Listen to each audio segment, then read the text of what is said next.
My wife invited her entire family to watch as she presented me with divorce.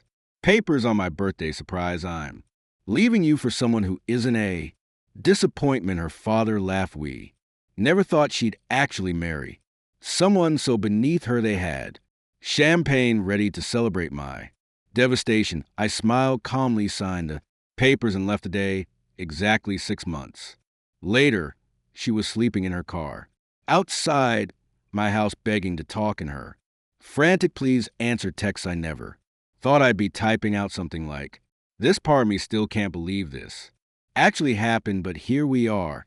Fair warning, this is going to be a long one." So I turned 34 last Saturday, not exactly a milestone birthday, but Julie, my wife, well, soon to be ex-wife, told me she was planning something special for the occasion. She seemed weirdly enthusiastic about it the whole week, before constantly on her phone smiling to herself, being super secretive. At the time, I thought maybe she was planning some surprise party or something nice. After all the crap we've been going through lately, things between us had been tense, not screaming match tense, but that cold, quiet tension that honestly feels worse. Sometimes. We've been married for 6 years, met in college. She was this gorgeous business major from a rich family, and I was a scholarship kid, working 3 jobs to afford ramen. Classic story, right? Her family never approved of me. Her dad, Bronson, yes, that's actually his name, like some villain in an 80s movie, would make these little comments about my humble beginnings at every holiday dinner. Her mom would ask how that little job of yours was going, even after I got promoted to team lead. And then there were the constant Instagram posts from her showing off our apartment, which wasn't fancy enough for her family, but was the best we could afford, while I was putting in overtime to save for a house.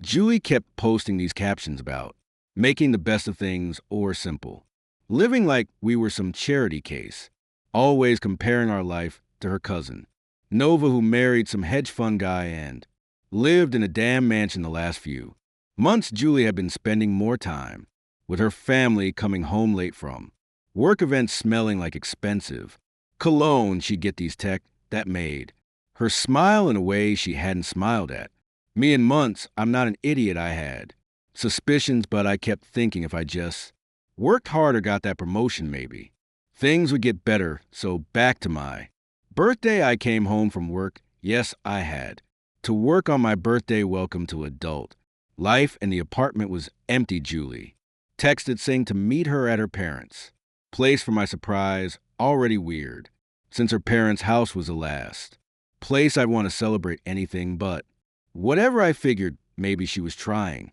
to smooth things over with my show up at their Makma in the suburbs, and Julie meets me at the door with this weird smile that didn't reach her eyes. The living room is full of people: her parents, her sister, Annabelle couple, cousins, some family friends I recognize from past gatherings. They're all holding champagne glasses, and there's this awkward silence when I walk in. Julie says, "Todd, we have something special for your birthday." This, and her dad actually snickers, not laugh, snickers like a cartoon villain. So I'm standing there thinking maybe they got me a car or something stupid. I know when Julie pull out this mania envelope from behind her back. For a split second, I thought maybe it was plane tickets or something. Then she says these exact words: "Surprise, I'm leaving you for someone who isn't a disappointment." The room goes completely silent, except for her dad, who starts full on laughing. I'm standing there frozen, trying to process what is happening when her dad says we never thought she'd actually marry someone so beneath her. Thank God she finally came to her senses. Julie shoves the envelope in my hands. Divorce papers already filled out, just waiting for my signature. Her mom literally pops a champagne bottle and starts pouring more glasses for everyone. They had planned this whole thing as some kind of sick celebration. I don't know what they expected. Maybe for me to cry, to beg, to make a scene. Instead, something inside me just hardened. I looked at each of their Smug faces at the woman I thought I'd grow old with, and I just felt nothing. Like I was watching this happen to someone else. I asked Julie for a penner. Smile faltered a bit, guess that wasn't. The reaction, she wanted her dad handed. Mia's fancy Mont Blanca, I went to there. Pristine white marble countertop spread. The papers out and signed every single line without saying a word. No one said anything. The only sound was my pen, scratching paper, and someone awkwardly clearing their throat. When I finished, I looked directly at Julie and said thanks for the birthday gift, best one I've ever received. Then I walked out, didn't slam. The door, didn't curse, just left while they stood there in confused silence. Their faces, when I didn't break down, almost worth the whole humiliation I got. In my car and just drove no destination. In mine, found myself at this crappy dive bar where no one knew me, ordered whiskey. Then another stare at my phone as Julie's text started coming in. Why didn't you say anything? Are you seriously not going to fight for us? You're just proving my point by running away. About 3 drinks and something. Change and numbness wore off in a cold. Rage started building, not the explosive kind that makes you do something stupid. The calculating kind that makes you want to burn someone's world down. Methodically see what Julie and her family didn't know was how much dirt I had. 6 years of marriage to someone from a family that treats household staff like furniture. You hear things, you see things. The accountant who drinks too much at parties and talks about creative bookkeeping. The cousin who's sleeping with her sister's husband. The dad's business trips that don't seem to involve much business. So I did 3 things that night. 1, called my buddy Larry, who happens to be the most ruthless divorce attorney in the city. 2, started screenshotting every suspicious text Julie had sent or received that I could access on our shared cloud. 3, made a list of every business contact and friend who needed to hear my side of the story before hers. I didn't go home that night, crashed at my friend's place, and woke up with my phone blown up with more texts from Julie, now sounding more panicked than smug. Apparently, she expected me to come crawling back, begging to work things out. Instead, by noon the next day, Larry had already filed counter paperwork. I'd withdrawn my half from our joint accounts, left hers untouched. I'm not stupid, and I'd rented a storage unit where I moved all my important stuff while she was having brunch with her family, probably laughing about how devastated I must be. It's been a week. Now I'm staying at an Airbnb while I figure out my next move. Julie's gone. From smug to confused to angry to frantically calling me every hour. Her last text said this isn't how this was supposed to go. No, Julie, this isn't how any of it was supposed to go. Larry says I'm in a stronger position than she expected. No kids, thank God. My name on most of our major assets and enough evidence of her affair. Oh yeah, did I mention she's been sleeping with her co-worker Ronan for months to make her disappointment claims look pretty ironic. So that's where I am now, planning my next steps carefully. The rage hasn't subsided, but it's focused now. Her family thought I was nothing, treated me like dirt for years, celebrated the end of my marriage like it was a graduation party. They have no idea what's coming. Anyone else ever deal with such a public humiliation from a spouse? How did you handle it? Because right now I'm walking the line between taking the high road and scorched earth, and I'll be honest, scorched earth is looking tempting. Update. Holy you guys, first of all, I was not expecting my original post to blow up like that. Rip my inbox. Thanks for all the awards and support, and to the 3 people who DM'd me there. Divorce attorney recommendations, respect. So it's been 3 months since the birthday party from hell, and some of you have been asking for an update. Buckle up, because there have been developments.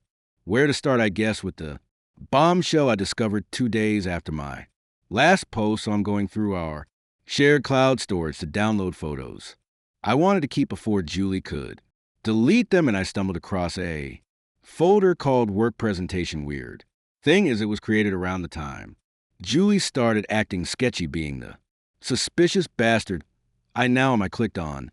And it wasn't work presentation, it was hundreds of screenshots of text between Julie and her coworker Ronan going back 8 months, complete with cute pet names, hotel meeting plans, and enough emojis to stock a digital groceries. Pro tip: if you're cheating, maybe don't save the evidence to a shared cloud account, just saying there were selfies of them together at places Julie told me she was working late. It turns out she wasn't. Analyzing quarterly reports at 10 p.m. on a Thursday, unless Ronan's ABS were somehow involved in the financial analysis. I forwarded everything to Larry, divorce attorney extraordinaire, who literally just texted back, Christmas came early this year. The guy's a savage, and I'm here for it. So that's discovery number one. But here's where things get interesting. After the initial shock wore off, I made 3 decisions. One, I was going to focus on getting my together instead of just revenge. 2, I was going to let the divorce process play out through Larry without engaging with Julie directly. 3, I was going to start subtly building a new life that would eventually make her regret everything. The apartment we shared had too many memories, so I found a month-to-month rental. Nothing fancy, but it has a small balcony where I can actually see the stars at night. First night there, I sat outside with a beer, looked up at the sky, and realized I hadn't felt peace like that in years. Started hitting the gym regularly, not because I'm trying to get a revenge body, though NGO that was part of the motivation, but because I needed somewhere to put all this anger. First week, I could barely lift anything without my noodle arm shaking. Now I'm actually starting to see definition who new emotions could be channeled into biceps. The divorce proceedings have been interesting. Julie apparently expected to get half of everything plus alimony because, in her words, she sacrificed career opportunities for our marriage. Larry actually laughed when he heard this. Turns out those sacrificed opportunities are hard to prove when you've been spending your work hour sending dirty texts to your coworker instead of working the affair. Evidence was our ace. See, Julie's family had always positioned themselves as these perfect upstanding community pillars. Her dad, Bronson, is always posting on LinkedIn about family values and integrity in business. The threat of their precious daughter's affair becoming public knowledge during divorce proceedings made them suddenly very agreeable to Larry's terms. One weird moment came when I was clearing out the last of my stuff from our apartment. Julie showed up unexpectedly. First time I'd seen her since the birthday ambush. She looked different, hair all messy, wearing sweatpants, which she never did before she started with this whole speech about how she made a mistake. How Ronan wasn't who she thought he was. How maybe we could talk about reconciliation. I just walked past her with my box of stuff and said I'd have my attorney contact hers if she had anything to discuss. The look on her face, like she genuinely couldn't comprehend that I wasn't falling to my knees with gratitude. For the second chance was honestly priceless. So here's where things stand now. The divorce is almost finalized. No alimony, thanks affair evidence. We're selling the apartment and splitting proceeds, though I let her keep most of the furniture. Since I'm starting fresh, I've reconnected with old friends. Julie always hated, remember my buddy Mike, who she said was a bad influence because he once brought grocery store wine to dinner instead of something fancy. Turns out he's still the same solid dude he always was, and now we hang out weekly for game nights. I started that business idea. Julie always laughed at nothing huge, just customizing vintage furniture, something I always liked doing, but Julie thought was tacky. Made my first sale on Etsy last week. The profit was like $27 after expenses, but damn it, felt good. Here's where it gets juicy. Julie's family business, high-end real estate development, has hit some snags lately. Apparently, they had this big commercial project that lost its main investor. This happened right after I had lunch with my old college roommate, who Plot twist now works for that investor. Company, did I mention anything specific? About Julie's family during lunch? Nope. Did I accept his LinkedIn connection? Request afterward, absolutely Julie's. Sister, Annabelle, reached out to me last week. She was always the only decent one in that family. Said Julie has been a complete wreck and Ronan dumped her after her dad tried to get him a better position at their company apparently. Ronan was only interested in Julie for her family connection. Shocked Pikachu. Face, Julie's Instagram has gone from daily posts about her blessed life to complete radio silence. Meanwhile, I've been posting occasional updates, hiking, trips, furniture projects, nights out with friends. Nothing flashy, just me living a normal, happy life. Her best friend accidentally liked one of my photos at 2 a.m., then quickly unliked it.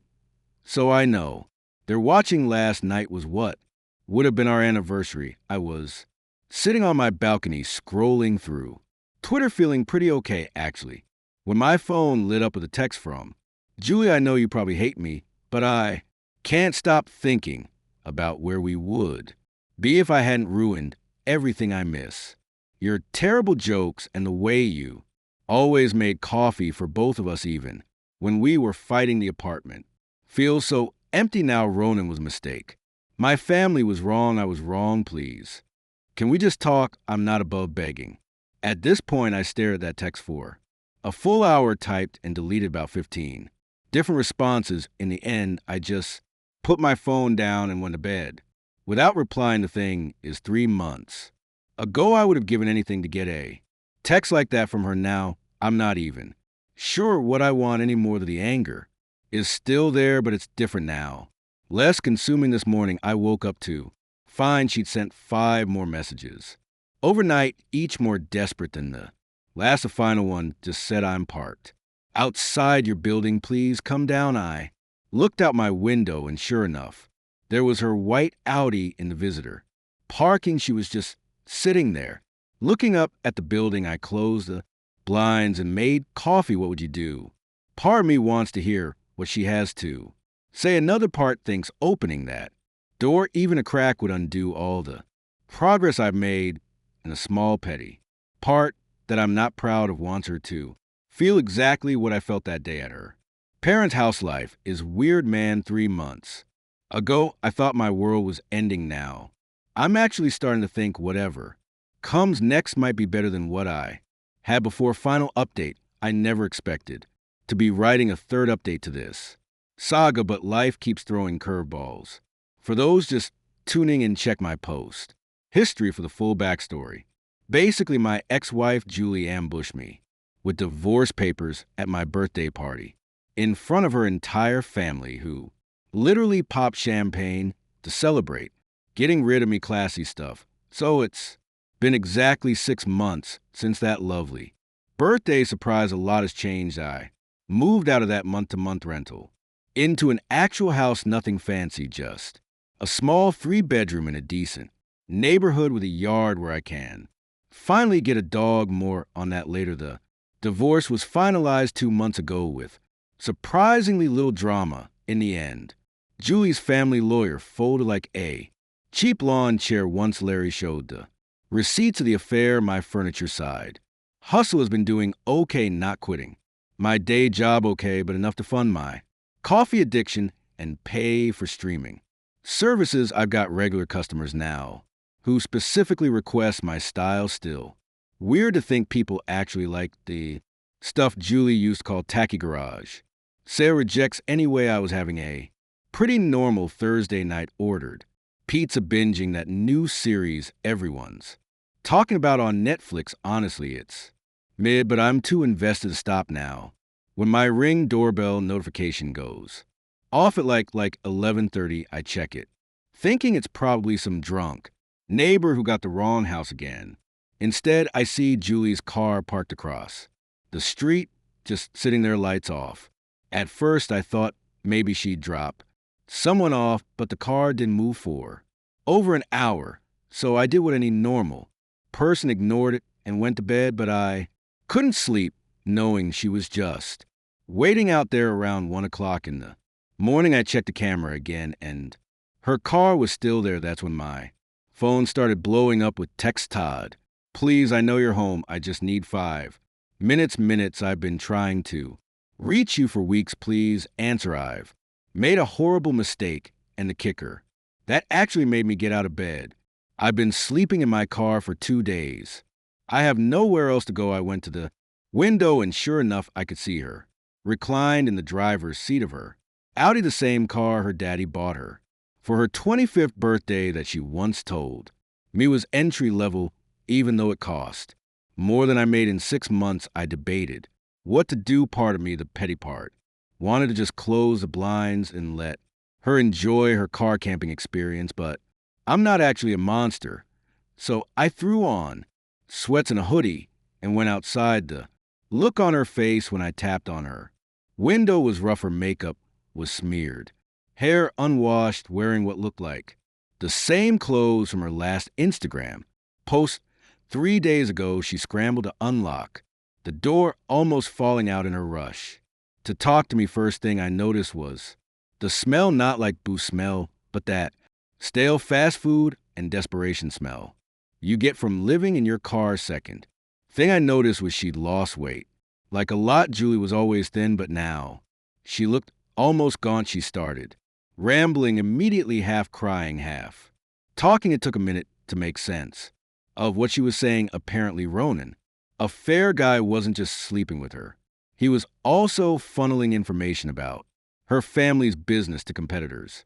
Once Julie's dad found out, he fired Ronan, who promptly dumped Julie and disappeared with a bunch of confidential info. But it gets better. Julie, in her infinite wisdom, had been covering for Ronan at work, changing reports to make his numbers look better because she was in love. When everything came to light, Daddy Dearest finally had enough and cut her off completely. No more job at the family business, no more allowance, no more paid apartment. She'd been couch surfing with friends for weeks, but had burned through everyone's goodwill. Her last roommate kicked her out for not paying rent, which is how she ended up sleeping in her car outside my house. As a last resort, I couldn't help but ask why she didn't go to her parents' McMansion. That's when she dropped the bomb that her dad Bronson's business was under investigation for some shady financial stuff that Ronan had exposed.